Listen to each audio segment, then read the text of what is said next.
Friends, இந்த 7th reason இருக்கு பாருங்க மைலேஜ் வந்து சஃபர் ஆகுறதுக்கு. இதுல வந்து பாத்தீங்க அப்படின்னீங்கன்னா O2 சென்சார், அதாவது HO2 சென்சார்னு சொல்லுவோம். அப்படி இல்லைன்னா O2 சென்சார்னு சொல்லுவோம். HO2 sensor, O2 sensor. அப்படி இல்லை அப்படின்னா மேப் சென்சார் இருக்குது இல்லையா, மேப் சென்சார், அப்படி இல்லைன்னா பூஸ்ட் ப்ரெஷர் சென்சார். அதுக்கப்புறம் mass airflow sensor, map sensor. இந்த சென்சார் எல்லாத்தையுமே டிபெண்ட் பண்ணி மைலேஜ் வந்து டிராப் ஆகுறதுக்கு நிறைய பாசிபிள் இருக்குங்க.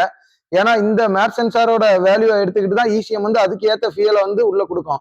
இந்த O2 சென்சார் எந்த அளவுக்கு வந்து எக்ஸாஸ்ட்ல வந்து unburnt fuel, hydrocarbon, carbon monoxide, nitrox வெளியே வருதுங்கிறத சென்ஸ் பண்ணி இசிஎம்க்கு ஒரு சிக்னல் கொடுக்கும்.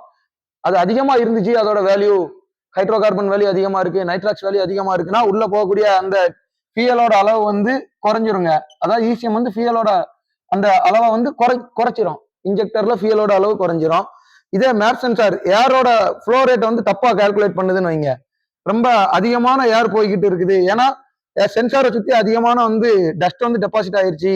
ஸோ அந்த ஏர் வந்து டஸ்ட்ல போய் அழுத்தும் போது அதிகமான ப்ரெஷர் வந்து காட்டுது, தப்பான ரீடிங் அப்படின்னா அதுக்கு ஏற்ற ஃபியூல் வந்து இசிஎம் வந்து உள்ள கொடுக்கும். ஸோ இந்த சென்சாரை டிபெண்ட் பண்ணியும் உங்களுக்கு வந்து மைலேஜ் வந்து இருக்குதுங்க. ஸோ 7th பாத்தீங்க அப்படின்னீங்கன்னா சென்சார் தான் மைலேஜுக்கு இன்னொரு ரீசனுங்க.